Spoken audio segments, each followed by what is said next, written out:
Restart. Restarting, everybody. Hey, it's the season premiere. Things happen. Won't happen again this season, but hey, it's episode 1. We get this is where we get all the kinks out.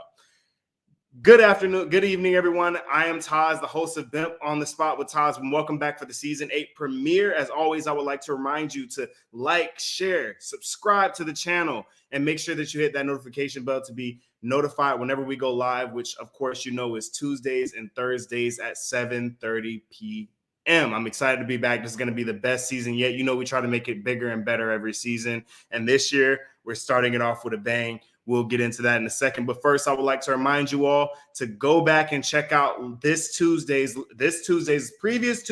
episode of T-Shirts and T-Tuesdays with LaShawn Russ, the one and only CEO of our company, where she interviewed Karen Dixon and Dr. Angela Harris. It was a great conversation, spoke for a couple hours. So make sure that you go back and check out that episode. It was excellent. Lots of good tea, as she likes to call it, brought out in that podcast. So make sure you go and check that out. Give it a watch, give it a listen, okay? I would also like to remind you all, October 13th comes BIMP Corporation's very first Black Magazine Collector's Edition, everybody. Make sure you go to HarlemNightsExtravaganza.com to pre-register and get your copy when it drops, everybody. When I tell you it's a great design, my very own producer, He does all the design work for the entire company. Everything that we do goes through him, and he's the one who put together this magazine. When I tell you guys, it's excellent. Everything about it is awesome. The design, it's completely professional, clean, and of course, you know our guest tonight is going to have her very own interview in there. We got Felton Pilot, who's on the cover. Guys, this is huge. It's going to be a big event, not only for BIMP Corporation, but for Black business and Black brands everywhere. I hope you're excited. Go to HarlemNightsExtravaganza.com and pre-register and get your copy when it drops October 13th, everybody. I'm looking forward to it. I hope you're looking forward to it too. All right. Now, as for tonight, when I tell you we kicked off last season with a bang and we closed it out, and we're planning on doing the same thing again this year. When I tell you this season, when I tell you it's going to be exciting, we have an excellent guest coming on, but tonight, I have a co-host for the first time in BIMP on the Spot history. Taz has a co-host, and he's a friend of the channel. I had him on, and when I tell you he's an expert all things boxing. This is a close friend of the family, a close friend of mine, EMELIO Santana of the Boxing Playhouse. Everybody, without any further ado, let's get him.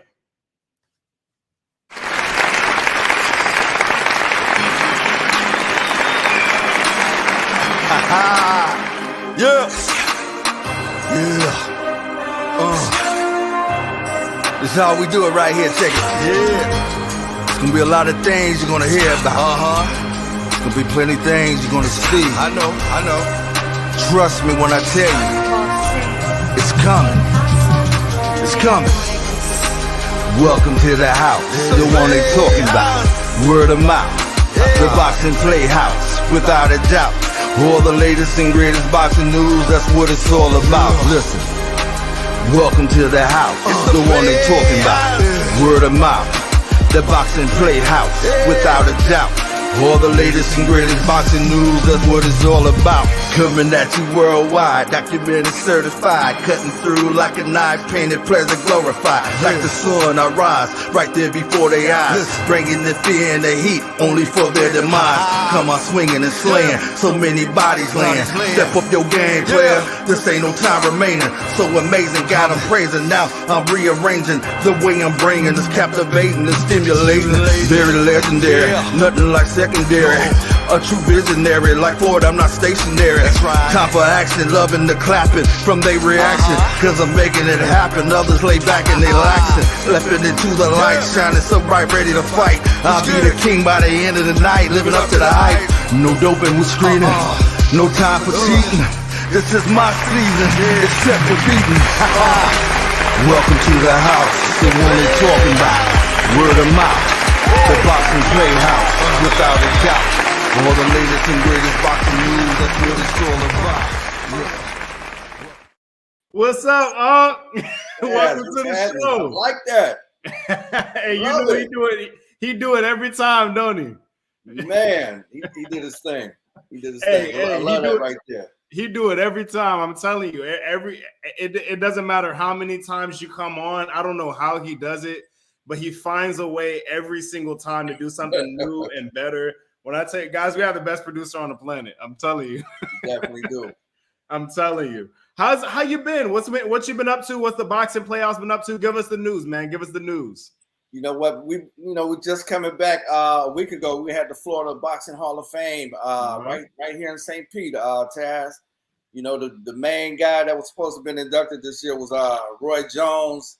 Unfortunately, Roy, he wasn't able to make it, man, but we still had a great time. A lot of other great people were inducted, so it's an annual thing we've been a part of for like the last 4 or 5 years, the Florida Boxing Hall of Fame. So that's the big thing we do. It's like a 4-day event. It kicks off with a live boxing card, like the Friday, live card from TNK Boxing Promotion. They starts off the Hall of Fame weekend with that fight Friday night, and then Saturday we have like a gala dinner, where everybody comes in dressed sharp and mingle, with a lot of legendary people and fighters, at the gala dinner. And then Sunday is the actual induction. Everybody comes and watch, a lot of people, get inducted. So we had a great time, man. And it's you and Troy, your dad, y'all got to come out one year and check it out, man. Maybe it. That's in the hometown too. I wish I knew. Oh man, dang. That's in the hometown too, man. If I knew you I'm sorry, I'll be slipping, man. I got to make sure y'all know about these things. But, come on, man, you were slipping on that one. I know, right? Now this year I get a pass because I was in California for a good part. But now that I'm back, man, you got to make sure I know what's up. Definitely. I will next year for sure, Taz. You will definitely know about it. Now, before we bring on our guests, I have a question that I wanted to ask you that we didn't get to ask you the last time we had you on the show, okay? So really quickly, who are your top 5 favorite boxers of all time? Give them to me. Ooh, top 5. Number 1 got to be Muhammad Ali, number 1. Okay. Then Tommy Hearns was always a favorite of mine. Tommy Hearns. Man, I gotta put probably Ray Leonard 3rd. Who was 4th? I said Sugar Ray Leonard. I said Sugar Ray Leonard. Number 4 is probably man, it's a lot of tough rules. I want to say either Larry Holmes. Larry Holmes was a favorite, and then number 5, Sugar Ray Robinson. Sugar Ray, so you got both. Had to think about it. You got both the sugars in there. A lot of sugar in there, huh? And you ain't got no money. Where money? Man, hard about that. Come on now. You got me on that one. I had to think about that one, Chad. Because I'm like, man, I like so many great fighters. Man, I got money. I got money, and I got Pacquiao in there. Pacquiao's a personal favorite of mine. Okay. I mean, he's not in everybody's top 5. He's in mine though. But as for tonight, we have one of the greatest to ever do it. Okay. 13-time world champion. Wow. And Hall of Famer. Wow. The legend herself. Guys, I'll tell you, I was nervous. I was nervous when she first came into the lobby. I was like, hey, pull her up on the screen so I can have the confidence to speak. So I tell you, I'm super excited to have her on the show today. Everybody, without any further ado, TORI SHONUFF Nelson, let's get it.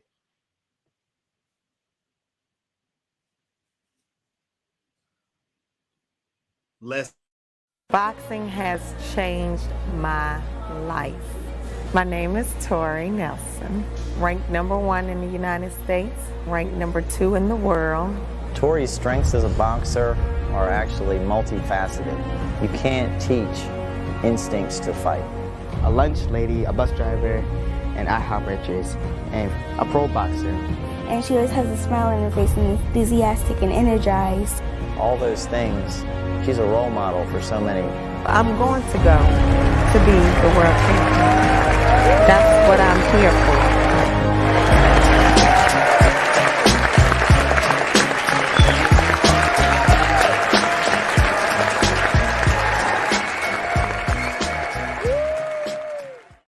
boxing legend herself. Here with us tonight, 13-time world champion, Hall of Famer. When I tell you we closed out last season with the legend, with the legend, and we're opening this season with the legend. So glad to introduce to you all TORI SHONUFF Nelson. Welcome to the show. Thank you. Thank you so much. I'm so excited. Man, when I tell you, her smile is infectious. I mean, it's how can you can't help but to smile. I'm telling you, her energy is amazing, and obviously, and it's gonna propel us to have an amazing show tonight. It's gonna be awesome. I'm super excited. So, I want to jump in, right? So we know you're from Virginia, right? Tell us a little bit about your upbringing.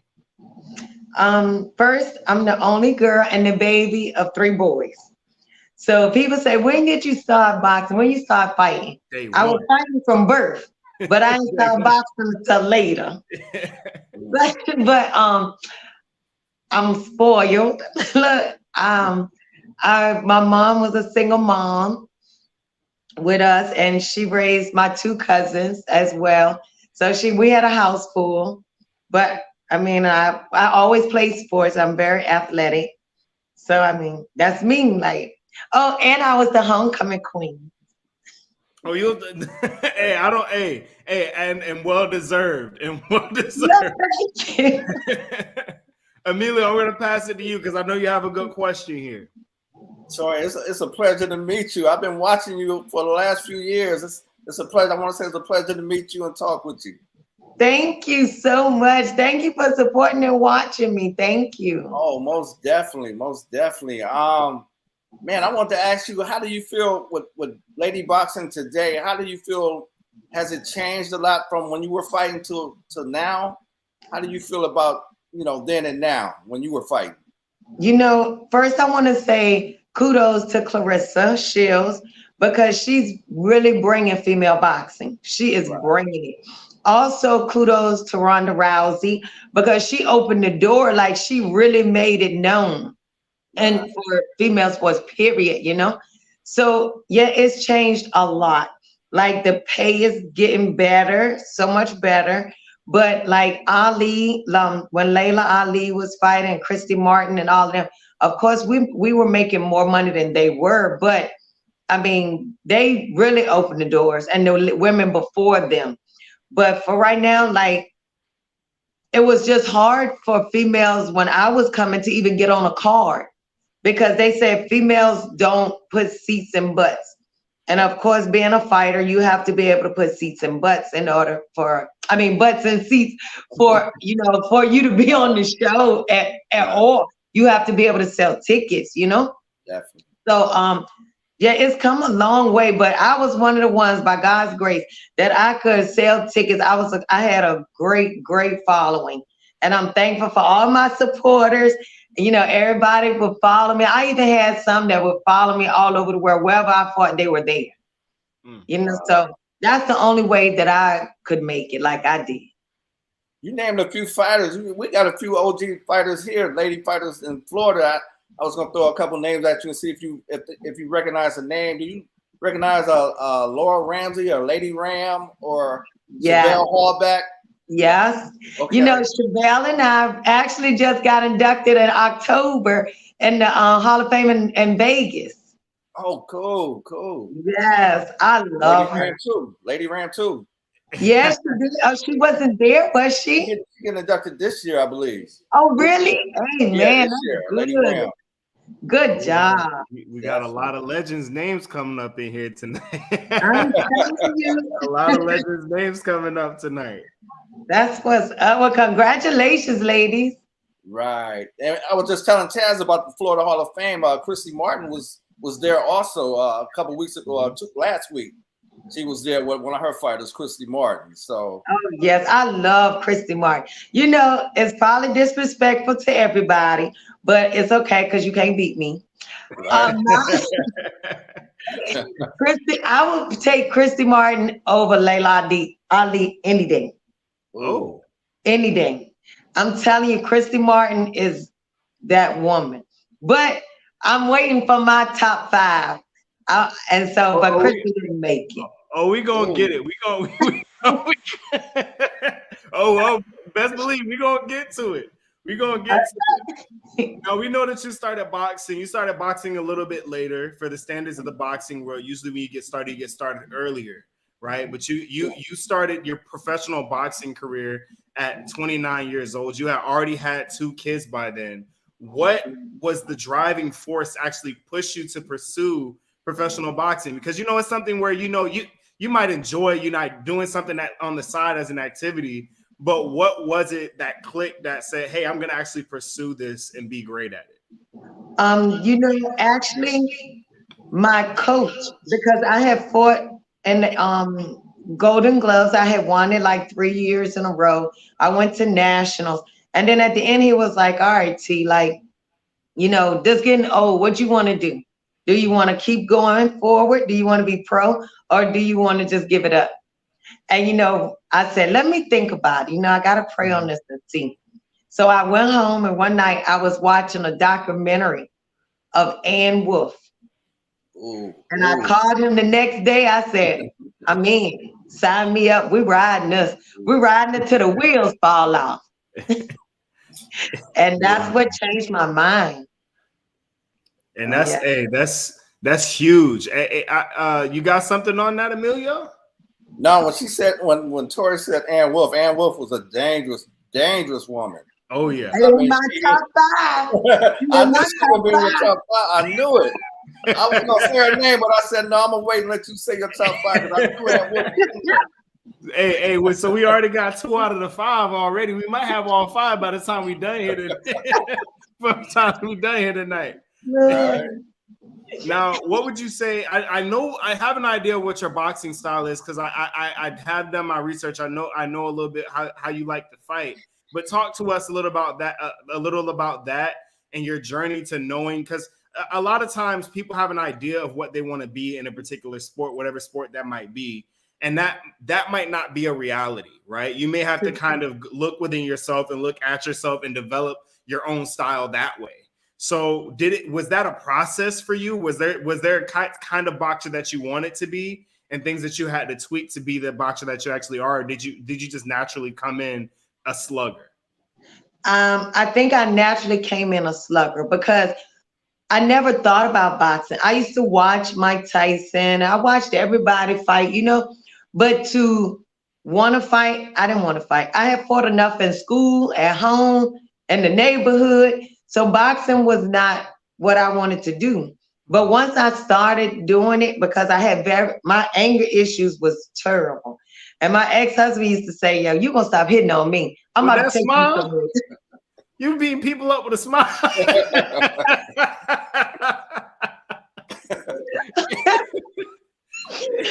but it helps, okay? But when I went to the gym, and I started, after we got our introduction and everything, and he was like, okay, come, and I want you to work with you. So he worked with me for a few months. Then he put me in the ring with one of his girls. This girl, he was training her for her very first fight. When I tell you, this girl was a gladiator. She was like 6'3" maybe, straight muscle, okay? Oh my goodness. He said, I need you to spar her. What? I was like, bet, okay. Because one thing, I'm not about to show you I'm scared. I ain't scared, but hey, I did think twice. But once I got in and I beat her, I just was like, okay. Like, you've been training with him for a minute. Like, I just got here. So that showed me. He said from that day, he was like, I knew you would be a slugger. I knew that's how you was going to fight. So and he just kept it that way. He never tried to change it. They say if it ain't broke, don't fix it. Hey, if it ain't, hey, listen, especially in a combat sport, you gotta stick to what you're good at. Exactly. You get knocked out a lot trying to be something you ain't. Exactly. You better say it. It's too much true. That's the thing, and that's the thing that's so different when you're looking at combat sports as opposed to other sports. There really is a lot of sort of life or death. It actually is life or death a lot of times. So going outside of who you know you are and trying to be something that you're not. Same thing in UFC. If you're a grappler, grapple. Don't try to box with somebody. Exactly. Right? If you're a boxer, it won't work out. Or else that bones get broke, ligaments get torn, teeth get broke, right? So you guys, and that's the truth. Hey, it is. It's true. Ooh, I mean, I'm telling you, more than any other sport ever. Some sports you can fake it, right? And but in boxing and in combat sports, you cannot fake it. You have to be who you are and do what you're good at. And a lot of time, and that's what makes it so difficult, is because your opponent knows what you're good at. So they're trying to take you out of your element and get you in, and trying to take you out of your element, and and you're trying to take them out of theirs, and all it is one big chess match. And that's exactly what it is. That's exactly what it is. It's chess. Absolutely. A lot of people say this, then people call it that. They say, you're not playing checkers, we're playing chess in there. And I love it. I love it. Man, to be in the heat of battle, right? To be in the heat of battle and having to think about all these things at the same time, that's what makes basketball, you can kind of ad-lib it. Baseball, you can ad-lib it. Sports like football, and combat sports, you have to be actively thinking while getting beat up. Exactly, true. You got that right. You have to think. You can't think of the next 2 punches. You have to think of the next 10 combinations ahead. Like if you just thinking of the next combination, you lost already. Absolutely, absolutely. Yeah. We have a highlight reel actually that we're gonna run here of SHONUFF Nelson. And then when we get back, we're gonna lead off with the boxing playhouse. So without any further ado on that, let's get it.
There was that smile. Nice. It was absolute. Yes, Lord, smile. Beast. Absolute beast. Man. Yes. Oh my goodness, that was crazy to see again. Tori, I watched you fight a lot of fights. I've seen you fight Claressa Shields, Mia St. John, Christina Hammer. I was just curious, out of all these women you fought, who would say was the toughest woman you fought? My toughest, she was on that video, Vashawn Living. Oh, wow. That girl had so much heart. They call her Baby Tyson. Baby Tyson. Oh my goodness. She had so much heart. She would not, I dropped her like 3 or 4 times. She would get right back up. And she, like the last few rounds, I think 8, 9, and 10, she had silent tears. She was still banging with me, but tears was running down her face the whole time. Wow. I'm telling you, that girl was vicious, very vicious. You never fought Lucia Riker, huh? No, I was supposed to fight her, but I'm not sure what happened. Oh, okay. Yeah. And Ramsey as well. I think I was supposed to fight Ramsey, but I don't think I could have made the weight for the fight. She's a heavyweight, Laura. Yeah. Yeah. And that's one thing I did notice about your noticing your highlights is you like to be close. You don't distance. You get inside, and that's what makes boxing exciting. That's fun boxing. That's what we don't like to see the dancing around. Exactly. You know, everybody be dancing around trying to avoid. Now you get in the nitty gritty. Yes, you know, when I was in Trinidad, I was fighting, and at the end, they kept calling me Joe Frazier. I kept hearing them saying Frazier, and I'm looking around because I thought he was at the fight. So when I got to ring, they was like Joe Frazier, Joe Frazier. I'm like, what? But that was an honor. You know, Joe Frazier's daughter fought too, Tori. Yes. Jackie Frazier.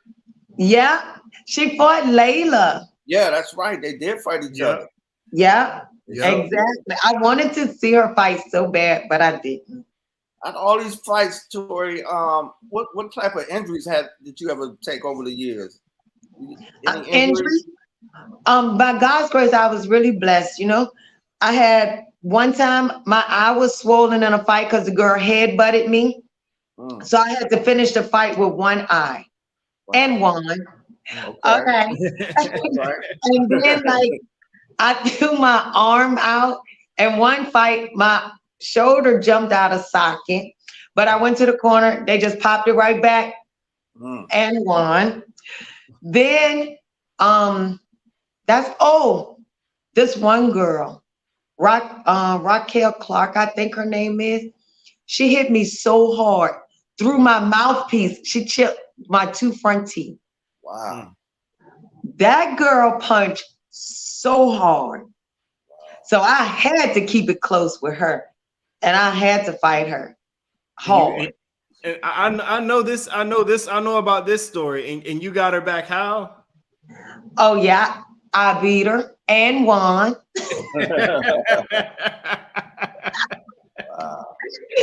Oh yeah. Oh my goodness. I had to beat her. My coach, when he took my mouthpiece out and my tooth was in there, and I said, "Is that my tooth?" He was like, "Yeah." He was like, "What you gonna do about it?" I said, "Oh no, she got to pay for this." Oh my goodness. When I tell you, I went in there and dogged her. I had to. It was all the boxing went out the window. It was straight hood fighting then. Well, she saw a whole different side of you. A whole different side. She ain't see no smiles. You about took the gloves off. What? I'm telling you, you right. I should have said, look, I don't even need these. Take them all. So bare knuckles, huh? Bare knuckles. Exactly. Dude, my mama said you smile too much for them to be knocking your teeth out. Wow. You got that right. So we got some women boxing this weekend. What do you think about the Bomb, Alicia Baumgardner? Oh my goodness, the girl is a beast. I like her. Yeah, she's coming. I like her. Long as they keep her, she don't change her team. She do good. That girl is gonna come. She's gonna do very good. Right. I like her. So as we heard you speaking about majority of the fights that you have, you won a lot. Yeah. A lot of your career. More time, definitely times more than you lost. Yeah. So during your 9-year career, you were largely undefeated. How easy or difficult was it for you to continue to build off of so much success? Because it's easy to build off of failure, but success is much more difficult. Yes, because you know, when you're successful, like being number one, people say, how hard was it to become number one? It wasn't that hard to become number one. It was the hardest staying number one. Because they coming for your head. Like everybody is coming to beat you. They're not thinking about number 2, number 3. Like they're training to beat you. Right. So you have to always stay on point. So, I mean, I just kept building myself to get better. If I fought on Saturday, I'm back in the ring training. I'm back in the gym on Monday. Because there's no time to rest. Because my coach used to always say, while you're resting, T, they're training for you. Right. So I was like, oh no. I'll be in that gym 1 o'clock in the morning. I don't care why they sleeping. I'm training because I determined I was going to stay undefeated. And that's the hardest thing too. I remember one of my favorite stories is David Goggins. He held the world record for pull-ups, and he was saying he was training to break his own record. Yeah, and he said one day while he was training, another person broke his record by over 1,000 pull-ups. And he said what was amazing to him is that person who was training to beat him, and he didn't even know it. Oh yeah. Oh yeah. Oh yeah. Oh, I knew. What's the record? It was I think it was like 2,000 some. Ooh, wow. It was like 2,700 that the guy he broke it. He broke it by like 400 or something like that. It was something crazy. My goodness. Yeah, it was wild. He was like this dude he was training. He didn't realize they were training at the same time, and this person who he never knew and the other person never knew him didn't realize that he was training to beat him. Right? To beat him. And that's why in his mind he's like, listen, every time that I'm training harder and harder and harder because you never know who's chasing you. Amen. I know that's right. Hey, it's that's me. I trained hard because I knew my coach will put it in my ear every day. They coming to beat you. So I was like, okay, bet. Tori, how many different weight classes did you fight in? 5. Wow, 5. It was very hard too. You know, and the hardest, everybody asked me, what you think my hardest was? To gain weight or to lose it? Probably to lose. Probably losing it. No. To gain? Actually, gaining weight is really hard. Was to gain the weight. Wow. It was so hard for me. I was like, oh my God, like, how am I supposed to get this? To fight Clarissa, right? I can see it now. They can't do anything. I lost. But I couldn't gain the weight. I couldn't gain the weight. Wow. They let it go because I could not get to the 68. What was your diet like trying to gain weight like that? I ate a lot of protein and carbs. Oh, I tried with everything. Let me tell you, I ate that morning. I remember I had a sandwich with sourdough toast, the biggest sandwich ever. A lot of eggs, turkey sauce. Regular turkey sausage and like grits and potatoes. I ate all that morning before so I could get on the scale and make the weight. I still was under. Wow. And I watched her. She was over there sucking ice. And I'm like, what's wrong with this picture? She's sucking ice to make 168. And I'm over here eating. Like, what is going on? That sounds like Chrissy Martin trying to fight Layla Ali. I know she had to put on the weight. Like that. Yes. And you know, it is so hard because you got to think about it. All the weight that I would put on in the daytime, I literally ate and slept. Right. Just so I could hold the weight. But then once I hit the gym and I work out, it's gone. My metabolism was it was out of control. What you think your best fighting weight was? 54. 54? Yeah. I love 54. I felt so good. I felt so good. Now, speaking of that, one of the questions that I had, and this is one thing that I noticed. See, I played football and baseball, right? And the training is wild, right? Getting in shape. And the thing is, I can run up and down the field, hitting people, catching footballs. You know, and same thing with hitting balls, running and chasing them. It's that I can do that all day. Yeah. But I noticed being in a fight, like when you get in a fight, I could run all day. But when you get in a fight, it's something about fighting. You winded. Yes.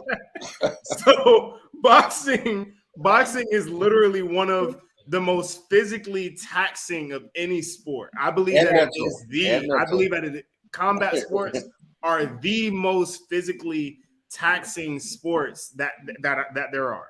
Right? Oh yeah, definitely. Both the training and the fight itself. Which part was tougher for you, the training or the fight itself? The training. The only thing in the fighting that bothered me, I have suffered from anxiety. So for to hear, when I'm in the waiting room, my gears, he was like, T, you wearing yourself down, but I can't control it. So he would let me put my headphones on. He was like, put headphones on, listen to whatever you need to just keep yourself calm. That was the easy part, is the fight. But the training was very hard for me. Because like, whew, I said, am I a Marine? Like, I'm in the military doing this? Man, we was in the water, under the water, on the ground. And oh my goodness, it was crazy.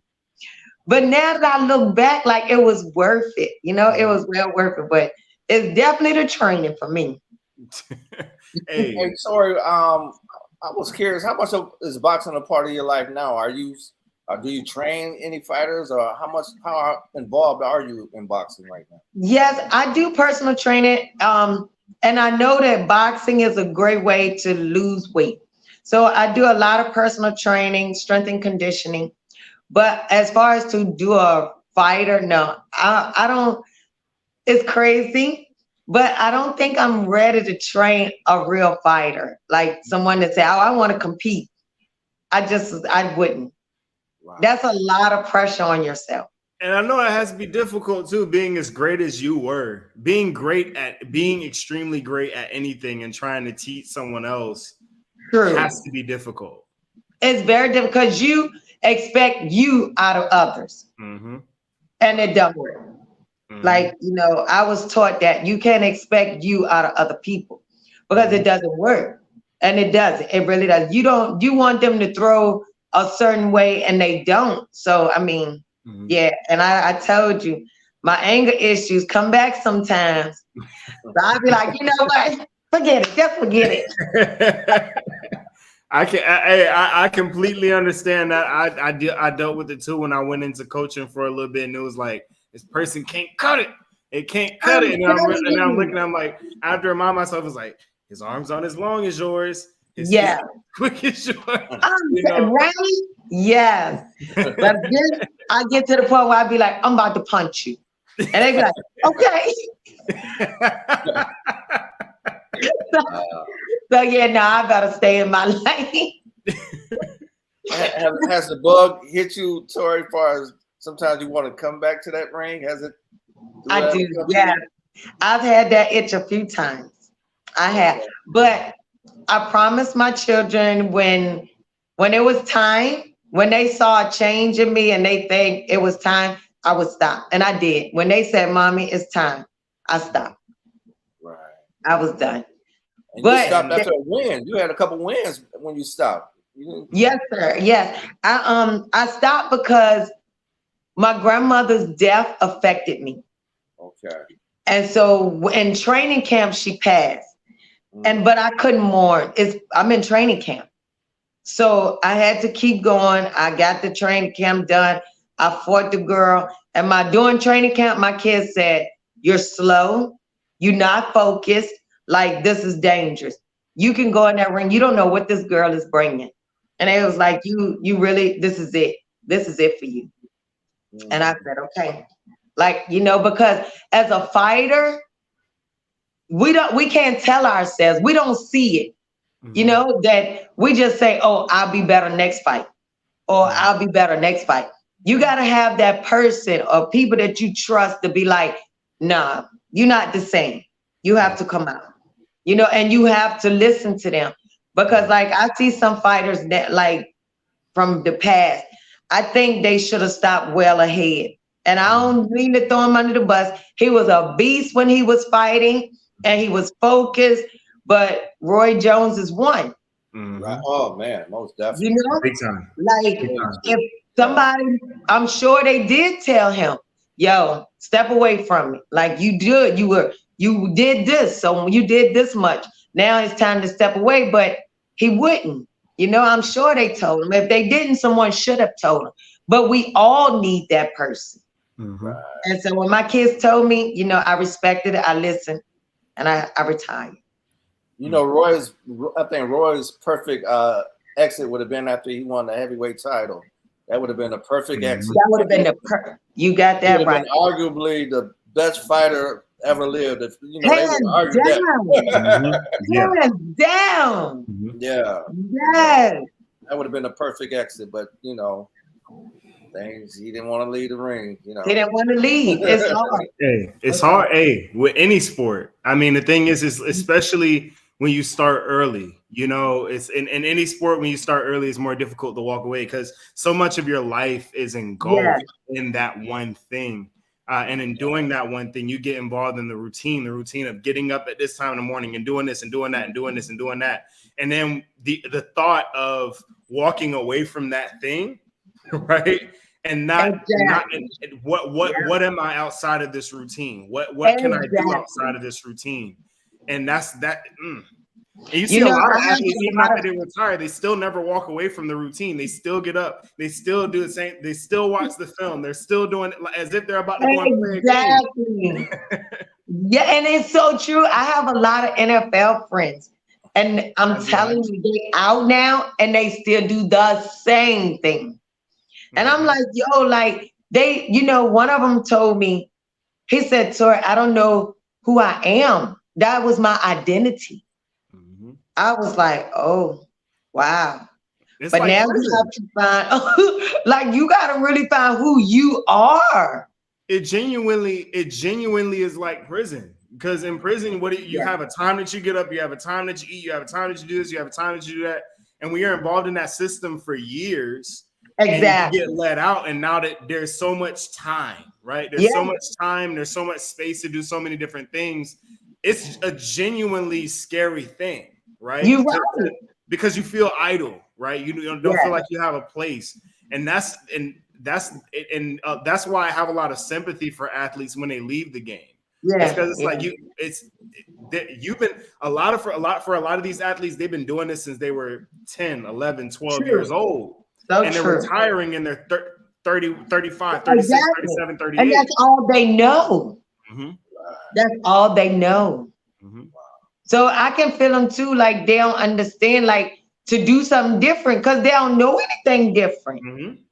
So then the sad part is they lose themselves and then they just twiddle down to be, you know, bad. It's just bad. And on top of that, you do get out of touch with the world around you. Because a lot of your time you're spending in facilities and meetings on the field. You're not around your kids that much. You're not around your family that much. And when you are, you're not really there. You know, so it's a lot of you become detached. It's like I said, it's a lot like prison. You're in this system and in your routine, and it's like, oh, you look around the corner, a street that you pass by every day. When they built that, exactly. That's so true, though. Right. Absolutely. Hey, Lori, I want to ask you, what do you think about Taz? I think Taz is amazing. What do you think about this young man right here? Oh my goodness, he is. He is amazing. He's amazing, man. I'm just like, wow. When I came on, oh my goodness, he had like the biggest smile, and I was like, oh my God, yes. He's doing a great job, and he's doing his thing too. And it don't hurt that he cute as well. Thank he you. Is doing great. And then he talking about, oh, I was nervous to get on with you. What? I was. I still am a little bit nervous. Still got some. You still got some butterflies. This is excellent. I'm having such a good time. Yeah, but that's good. I am too. Hey Taz, I wanted to ask Lori who she think was the best woman fighter, but I don't know if that's gonna mess up. You want to ask her her top 5. We gonna get to it. That question. We coming close. I got one last question. Okay, go ahead. Looking back on your 9-year career, you had an amazing 9-year career, and the longevity was there. Now, say for example, you had gotten to come into the boxing world when you were 20. How different would Tori "SHONUFF" Nelson's career look? What? I'll still be there. What? I'll still be there. Did it be like Carissa who? What?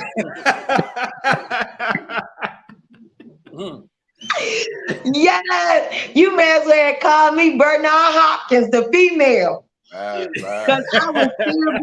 You couldn't tell me nothing. No, nothing but O's all across my board. I'm telling you, I'd be undefeated, knocking out everything. At 20, you know what? And my coach, the crazy funny thing, my coach said, where you been? Why didn't you come to me at like 19 or 20? I said, nah, you ain't want me then. I was partying.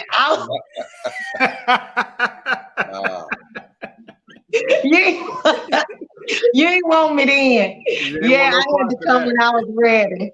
So yeah. But if I had, oh man, I'm telling you. Oh, I'm sorry. I would have been, oh man, the greatest. The greatest, huh? The greatest. Hey, don't count yourself out. You're already up there. Right. Oh, right. Thank you. Oh, see, I told you, it's so flattering. No, a comment from my brother in the chat reminded me of something that came up a couple of years ago. You were supposed to be getting a biopic. Mm-hmm. What's happening with that? Well, I had they did a little clip. They did like a little one, but I was actually signed a contract with Octavia Spencer, with Miss Octavia. But I don't know. When the pandemic hit, I don't know what happened. It just, we lost contact and it just didn't never happen. But it's okay, because somebody gonna hear my story and they're gonna be like, oh yeah, it's gonna come. A movie coming. Listen, living legends only come by every now and then. Right. Yeah. Gotta tell the story. Absolutely gotta tell the story. Now the long anticipated, the boxing playoffs and Emilio Sanders brought it up. We're gonna ask you 3 questions. Okay. Greatest female boxer ever, who you got? The greatest female boxer that I would have to say Clarissa Shields. Clarissa Shields. Wow. Yeah. Because I mean, she breaking records. Like she doing things that men not doing. Yeah. Yep. Yeah. Yeah. You know, she's the last Olympian boxer to want to go. You know, she's the last American boxer to want to go, man or female. Oh yeah, 2 times. Let's say two times. So I mean, she has to go there as the greatest. Like she doing things like that men not doing. Right. Yeah. She just won what's that? The ESPYs. She just won yesterday. Yeah. She just got, a female never got it. Right. Wow. And now look at her. And she had the card last year. Remember the card, all female. Yeah. She had all female card. Yeah. Over in London, right? In London. Yeah. Wow. The girl is a beast. I'm telling you. So hands down, that's my favorite female. Now, who you got for your top 5 favorite boxers ever? Not greatest, favorite. My top 5 favorite. Okay. Top 5 favorite. I'm taking down notes now. Okay. Clarissa is there. Top 5 favorite. Pacquiao was there. Andre Ward is there. Top 5. Lennox Lewis is there. Oh, that's a good one. Oh. And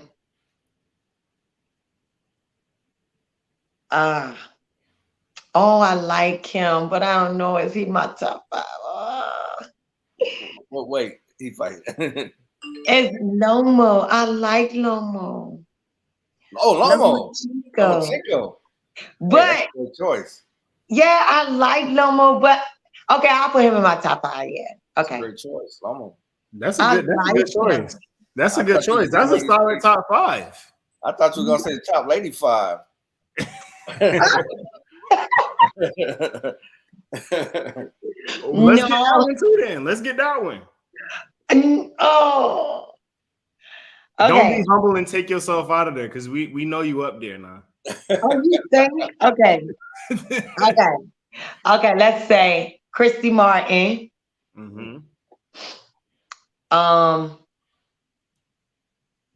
Ann Wolf.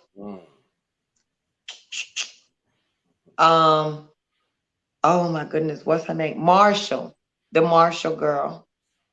Savannah Marshall? Savannah Marshall. I think she's pretty good. Okay.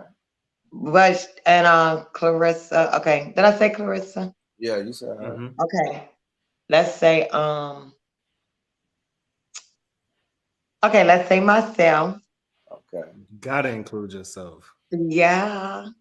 And oh man.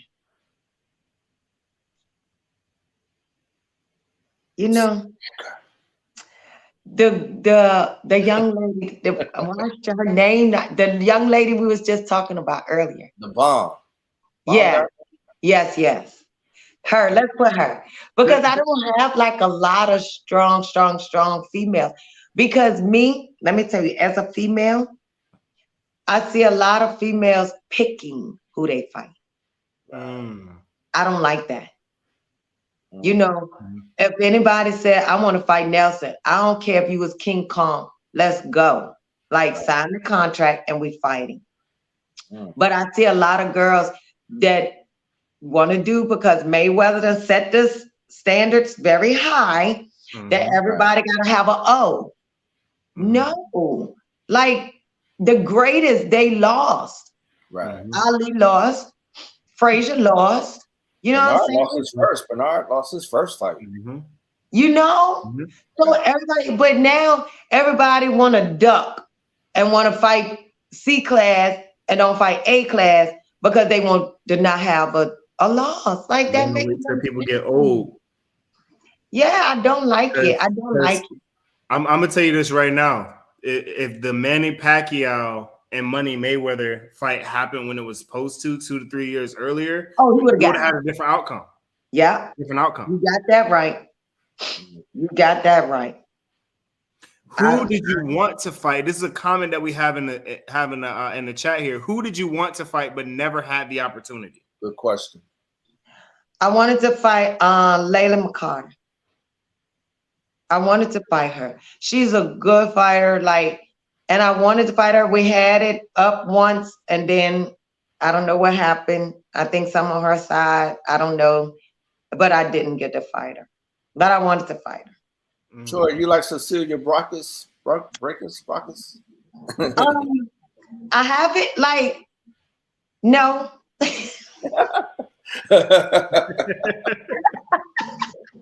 Okay, but let me say why.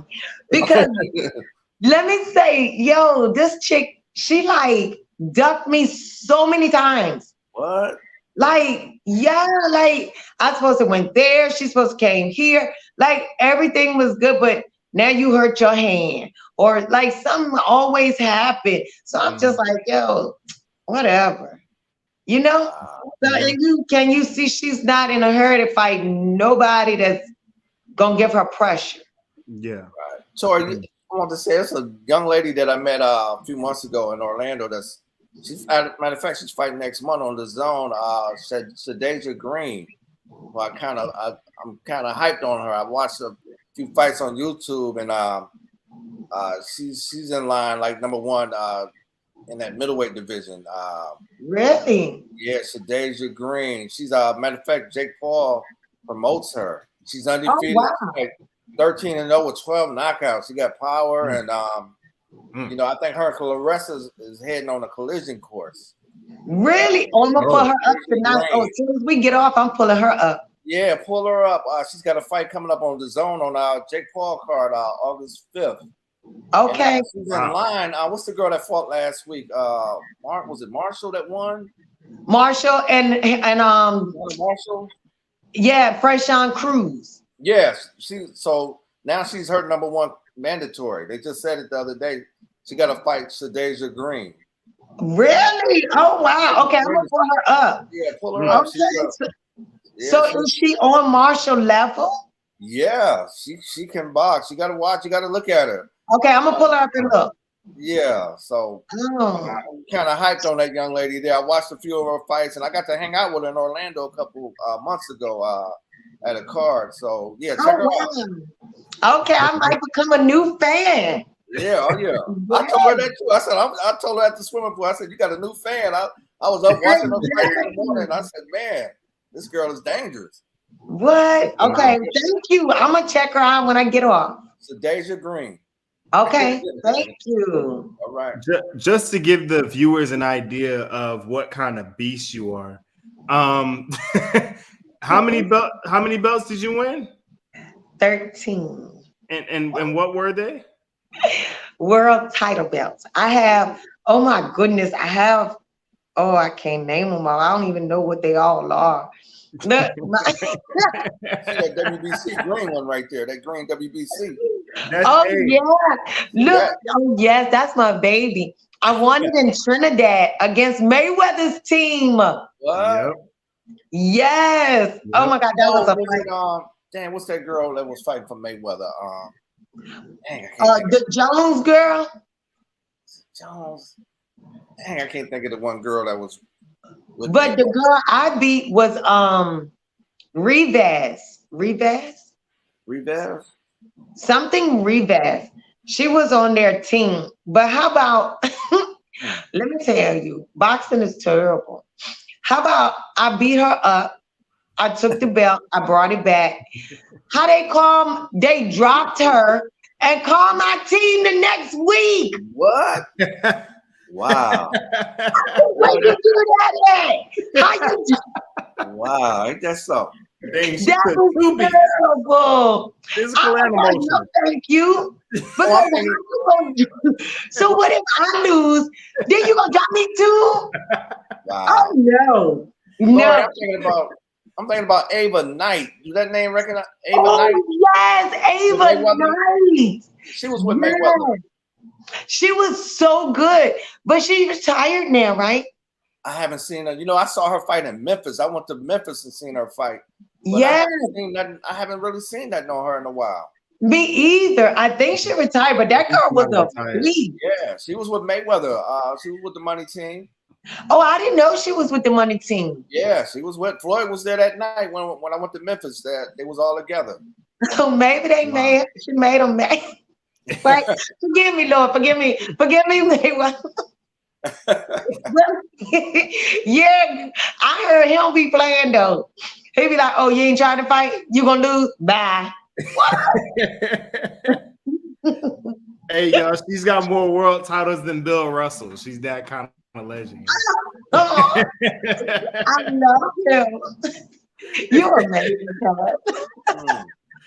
So we got Errol Spence and Terrence Crawford coming up. Oh my. Okay, wait. Let me hear his view first, because I'm probably gonna get slashed for what I'm about to say. But you go ahead. Let me hear who you got first. I got Spence. Okay, and who you got? I got Crawford. Close fight, but I got Crawford. Okay. So I got Crawford too. I know. Let me tell you though, it's going to be a really close fight. Ooh. But if long as Crawford fight his fight, he's going to win. But if he try to fight and bang with Spence, he's not going to win. He cannot fight Spence fight. But yeah, I think Crawford got this. People sleep on Crawford. We'll have you back when Spence win, when Earl win. Okay, and I'll come back and I'll apologize. You know, I'll give him his props, definitely, and I'll give you yours. But bring me back too when Crawford win, because I'm gonna want to hear it. Okay. You ain't gonna. Hey, I ain't gonna go to voicemail.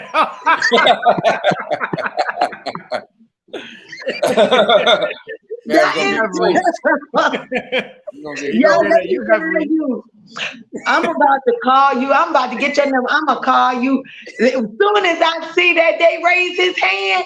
Oh, please don't act like you don't hear that phone ringing. Hey, Lord, what do you think about the young man that fought last week in his boots? Oh yes, I like him too. But you know who my dude is? Who? Oh my goodness. He fought. Did he fight last week? Oh my goodness, is it Baby? Not Big Baby. Oh, Jared Anderson. Yes. He fought like 2 weeks ago. I was at the Hall of Fame when he fought. I like him. Yeah, he beat Charles Martin a couple weeks ago. I like him. I really do. I like him. Yeah, I think he's gonna do good. Right. Yeah, he's a good one of my up-and-coming heavyweight for America, definitely. Excuse me, say it again. I said he's a good up-and-coming American heavyweight, that we have. Oh yeah. I think he's gonna do very good. Yeah, definitely. One of my favorite boxers to watch, Shakur Stevenson. Oh man. Oh yeah. Shakur. You know the crazy thing? We used to spar his team. Like my team used to spar his team. And like it would be so good. Like those boys would go. So to see him there, I'm always like, when it's time for him to fight, I'm there. I'm in there. Because the boy is nice. He's nice. I like him. I really do. He is. He's training with Bud right now. Exactly. And like that's why I said it's really about it's really I done got comfortable now. I'm talking about boxing. I'm like, yeah, let me get comfortable. Let me kick my leg up. That's on now. But yeah, like Shakur, but you know who they trying to say? Shakur and Devin Haney. Yeah, Haney. Come on now. I think Shakur will get Haney. I think so too. I agree. You see who Haney's trying to fight right now? They're talking about today. Teofimo Lopez. Teofimo. He just came. But Shakur is calling him. See, that's what I'm talking about. That makes me mad right there. Like if he's publicly calling you, and you not signing a contract. Yeah, Devin trying to jump up in weight. He wants to jump up. I think he's gonna fight Teofimo. But he can sleep on Teofimo if he wants to. He can sleep on him if he wants to. Let me tell you, them Mexican fighters is different. I want to see Shakur and Tank fight. That's a good fight. I want to see it too. But they both got two different styles. So it would be a great fight. But it's just like Spence and Crawford, though. If Shakur try to bang with Tank, he not going to make it. But if he keep that fight and he give him angles and move, Tank won't be able to touch him. Because Tank likes to get close. He has power shots. Exactly. He relies on those power shots. But if Shakur fight, he won't get off. Yeah. He won't.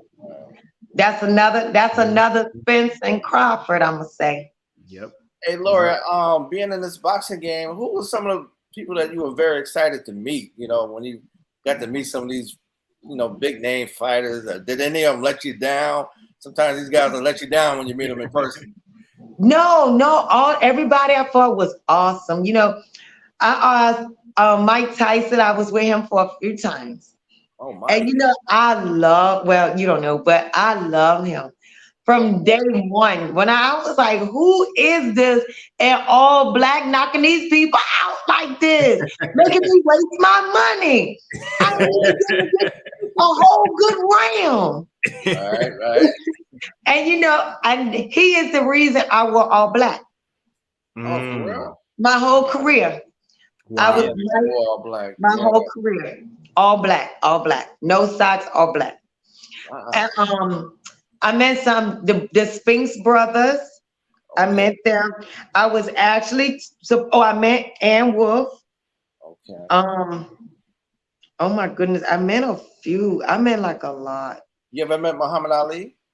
No, but let me tell you, I was scheduled to meet Joe Frazier. And he's supposed to came out to DC. We all was at this boxing event, and it's like a recognition for them or whatever. And he's supposed to have been there, but he got sick that night. That the night before he's supposed to flew, they wouldn't let him fly. And then that's when he just started going downhill with his health. It was terrible. I was so sad. I was ready to go. I was like, he's not coming. I'm ready to go. Because that was my whole reason. I mean, I was there to support everybody else too. But Like I wanted to see praise. I'm here for praise, okay? All right. But So- yeah, that was the one person I really, really want to meet. So coming up, it just got confirmed not too long ago. We're gonna see a Tyson Fury versus Francis Ngannou exhibition. What you think about that? Okay. I think I like Fury. I like Fury. I think he'll pull it off. I think he will too, but if he get caught, it's up. Because that's one thing about Francis Ngannou. He has the world's strongest punch. Yeah, he got ridiculous powerful punch on record. Yeah, really. I didn't know that, but I know he got power like nobody business. He has they recorded it, I think, like right before he got injured this last time. And he registered the most powerful punching force on the planet. Wow. Oh my goodness. Can you imagine to get hit by that? And you wonder why he hasn't lost yet. Lord, Fury about to start move. He about to work them legs. I'm telling you. Taz, you know what's weird? I've never seen him fight, man, and I know about this guy, but I've never seen him fight, man, to be honest with you. Francis he's a silverback gorilla. Right. But his feet move really well. So he can be in a position where he can generate power from anywhere. And that's what makes him so dangerous. Like, do you have boxing skills? Yeah. He doesn't grapple much, but when he does, he's an excellent grappler. That's not his game. That's not his style of fighting by any stretch of the imagination. But when he's standing up, he's a guy that you want to kind of move away from. But the problem is that he just generates power from everywhere, whether it's from his feet, whether he's catching with a back fist, it's anything. He generates power from anywhere. His feet don't have to be set. That's what makes him so dangerous. When he fight Fury, all he can do is box, though. So he ain't gonna be able to grab him and do nothing else. But even if he's able to set his feet, even without setting his feet, if he's able to get a shot off on Fury, it could be dangerous. So how's his footwork? You said his footwork is good. He's primarily a boxer. When he's in UFC, he's primarily a boxer. He's a stand-up guy. Right. So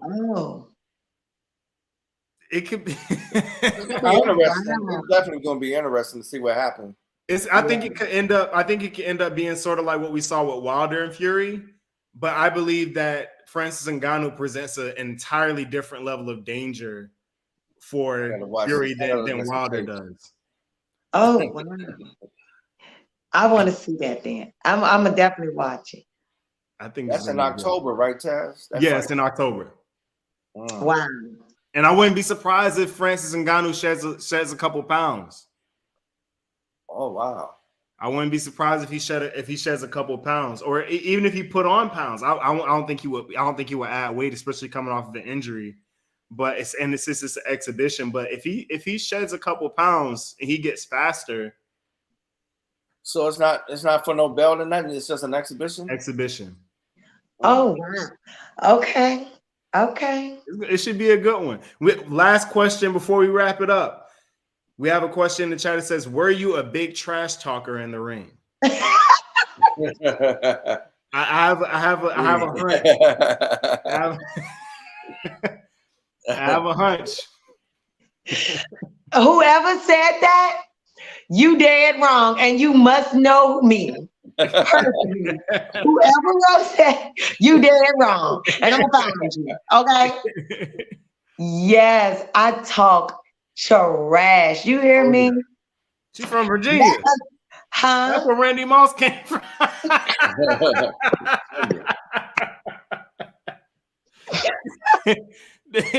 they talk trash out there for no reason. I'm telling yo, you know what? Let me tell you, we're in the clinch. Oh, I'm talking trash. Okay, I'm getting your mind straight off of it. But let me tell you, one time, this girl threw me straight off. So I'm in the clinch, like I'm dogging. I'm in there. I'm hitting that body like nobody business. And she says, "Your hair smell good."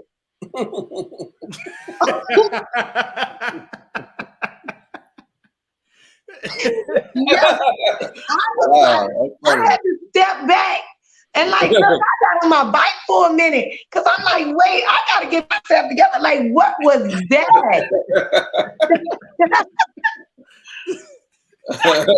When I went back to the corner, my coach was like, what happened? She said, my hair smelled good. I was like, what? Wow, that's funny. I had never, and I'm telling you, she had no idea. She could have straight ran through me. I was lost for a minute. I had never, because I'm used to the one talking trash. Even in sparring, I only sparred guys.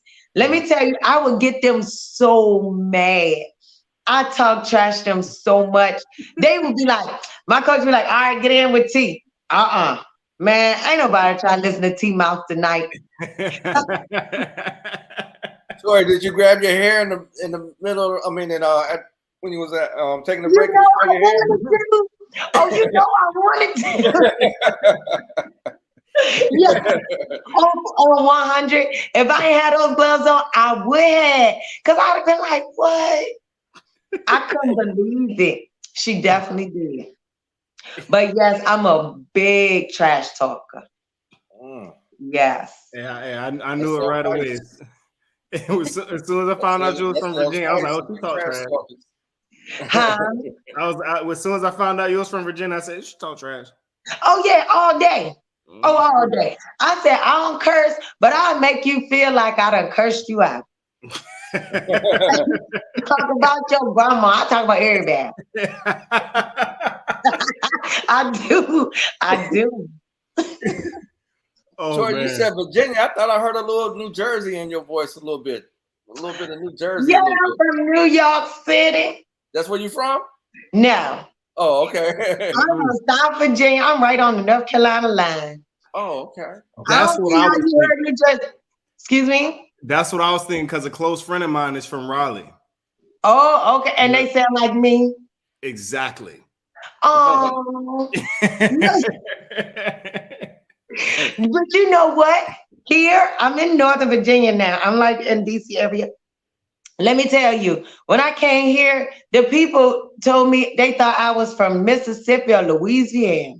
What? I said, now y'all know I don't sound like that. But that's a different kind of, that's dirty South. That's different. That's very different type of South, right? I'm joking. I was like, okay, now. Then you have to tell me I'm from, because my friend's from South Carolina. And I'm telling you, when I first met her, I couldn't understand. Right. That's the kind of South you don't want to sound like. You don't want to. You can't. And that's so true. Let me tell you, I was in South Carolina, and the man said, he said, you want a bear? I thought he was saying a bear. And I was like, a bear? I don't eat bear. He was like, nah, drink a bear. He was saying, don't want to drink a beer. Oh. I said, it's time for me to go. Hey, I was just ask. I was like, you keep cattle, don't you? Ain't it?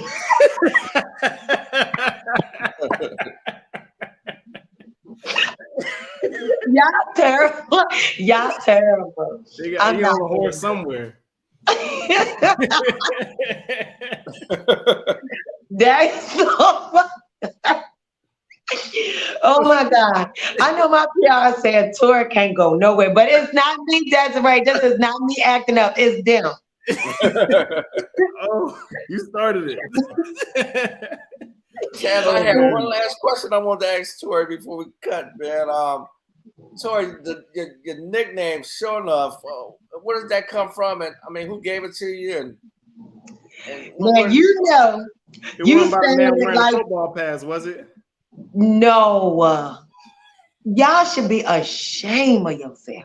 Doggone say y'all need a whooping. Let me tell you. My Converse.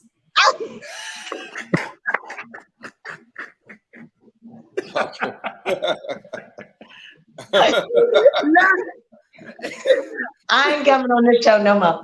Look, how my coach, okay, we went, we was looking for a name, okay, for months. So Saturday morning, I'm in the bed. It's every bit of 8 o'clock. You don't call people at 8 o'clock in the morning on a Saturday, okay? My coach called me. I answered. I'm like, hello? He was like, T, I got it. I got it. I'm asleep, bro. Like, you got what? Your name. Okay. SHONUFF. SHONUFF. And I was like, okay. And he said, you know where I got it from? Off The Last Dragon. Oh, SHONUFF. Right. And he said, I did. And he laughed just like Taz just laughed. I mean, he said, I laughed. It was the biggest, best thing in the world for him. And I was like, okay, coach, SHONUFF. And it stuck. So look, but he would get so mad whenever we went to weigh in, and they'd be like, all right, and we got to do that, y'all, the little work or whatever, the paperwork. And they say, Tori, sure enough. He's like, that's not how you say it. I'm like, calm down, like they don't know. Yo, my whole career, he was correcting people. They added a whole extra letters. What? I mean, they was breaking it down in syllables. Sure He was like, SHONUFF. Wow. Yeah. And that's me, Tori SHONUFF Nelson. Right, I like it. Thank you. There you are. Love it. I'm so glad we got to bring you on the show today. Thank you for coming. Thank you for accepting our invitation to come on the show. This is by far, and it seems like every time I have a show, I have a new favorite. This one might be my favorite all time. And that's the thing. I get asked sometimes if I get nervous before a show. I never get nervous before a show. It's just, this was the first time I was ever nervous, and then this is also the most fun that I've ever had doing the show as well. I appreciate you accepting our invitation to come on. So please tell us, what do you have coming up? Well, I do motivational speaking. Today I had this one. I just did an autograph signing last weekend. And you know, my PR should keep me busy. Like I stay doing a lot. My big ups, Desiree Vincent. Whoop, whoop. Y'all don't know her, you better get to know her, follow her, because as she loves TikTok, please find her on TikTok. Okay. And it was Desiree's last 2 clients. Felton Pilot ended the season last year, and you opened it up for us this year. So she's round of applause in the chat, please. Yes. Yes. But let me tell you, thank you so much, Taz. Thank you for having me. And at the premiere, what? Oh, I'm feeling myself, okay? I'm feeling myself. Set the tone for the whole season. That is crazy. What? Oh, man. Ain't nobody going to tell me nothing. Look, you go on my page. I'm going to be posting about this later. I'm going to be like, yeah, and I was premiere. I'll be watching the show. Don't get it twisted. Like, you're going to be having somebody else on there, and I'm going to be in the comments. Oh, you doing good, but I was premiere. Wow. That's petty, right? It's okay.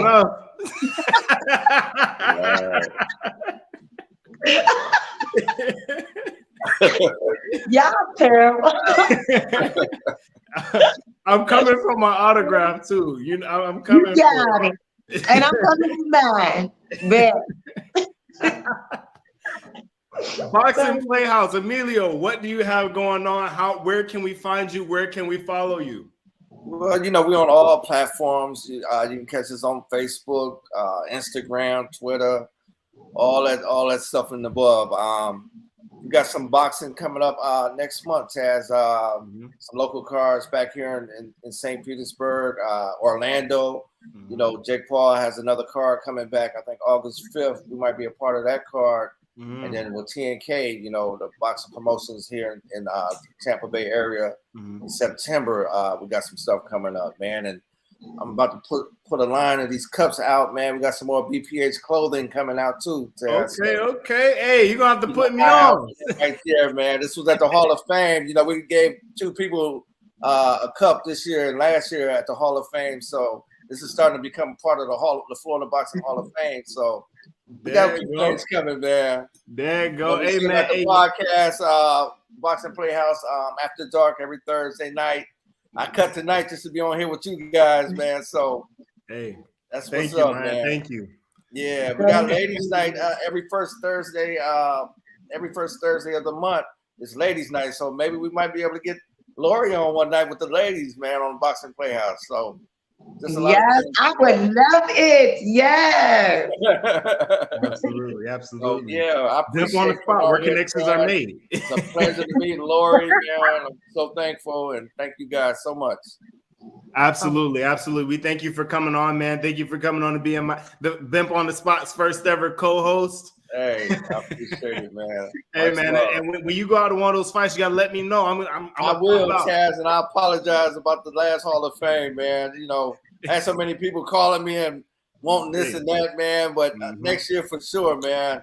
Oh yeah, we're gonna show up. We're gonna show up, and you know I'm coming in style too. So you yeah, I know you. Have you game together, Hello, family. Hey, Taz. Don't let me get you. I get a lot of people. They don't know I can. They don't know I come stepping. Oh, you have to send a picture. I need to see this. I clean up nice.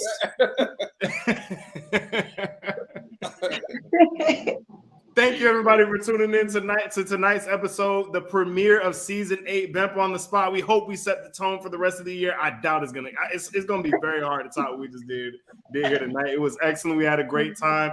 Thank you all for tuning in. Remember to like, share, subscribe to the channel, hit the notification bell so you know whenever we go live. You know that's Tuesdays and Thursdays at 7:30 p.m. on the dot every single time. Okay, make sure you show up. Go and show some love to the Boxing Playhouse. Show some love to the Hall of Famer, 13-time world champion, the GOAT, TORI SHONUFF Nelson. Thank you. And you all have a beautiful and blessed night. Thank you.